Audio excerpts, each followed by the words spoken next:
For more on China's dating culture, I spoke with Zak Dychtwald. He's written Young China, How the Restless Generation Will Change Their Country and the World.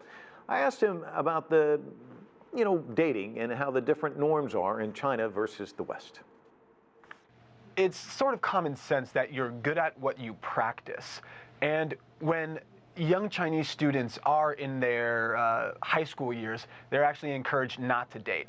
Dating is said to be 耍流氓, so it's said to be a type of hooliganism. So up through high school, even all the way into college, teachers and parents encourage you not to date. In fact, they forbid it entirely.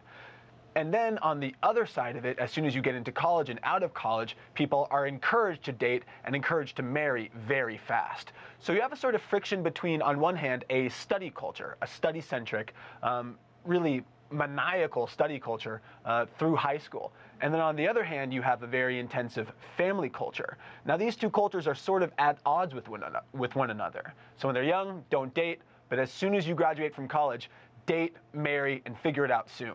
A lot of these young people can't learn how to do it quite that fast, so they take a course. Yeah, it's interesting. I think back, when you're a teenager, you're kind of awkward and all, but you kind of work your way through that phase. By the time you hit college, hopefully you've found your footing. So different for them. So, when we think about classes, we don't really generally think about classes for this sort of thing. It's true, but again, it's you've got to get these reps in for something that you're maybe unfamiliar with. So it's also no secret that this young generation is primarily a single child generation. So on top of the intense study-centric culture, you have another layer of just a sort of lack of social skills. You didn't grow up in an entirely social environment. And so the opposite sex, the mysteries of how to date, what to say, what not to say, and then all the TV shows and learnings and sort of cultural wrapping that comes with that, for a lot of these young folks is a mystery. And now, that's not to say that people aren't having more romantic encounters than they used to. In fact, China's leading sexologist, Li Yinhe, says the young generation in China is in the midst of a sexual revolution. She takes pains to say that it's an extremely quiet sexual revolution.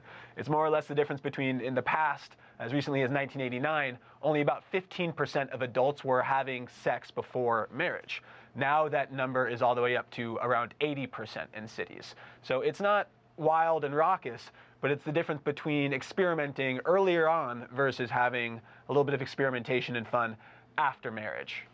And the expectations of relationships, as you described it, it's such a pressure cooker, you would think, in that you're suppressed, you can't do it.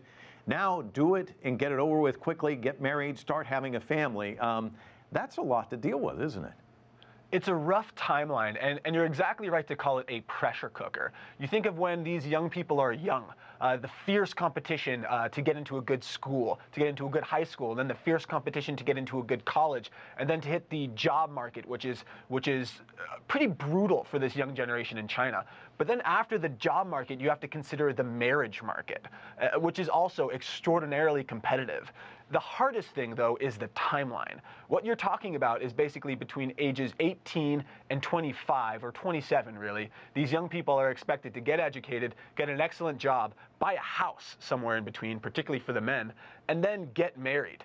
So in between all of that, there's an enormous amount to figure out. Wading through the torpor and turmoil of the romantic world, trying to find love amidst all that.